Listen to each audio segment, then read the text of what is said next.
Inilah postingan terakhir Mei Saragih kepada kakaknya yang memperlihatkan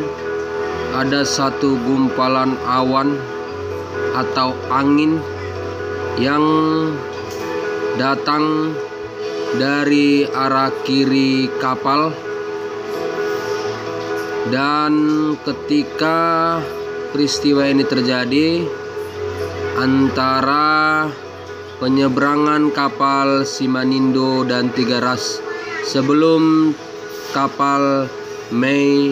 terbalik dan tenggelam di Danau Toba.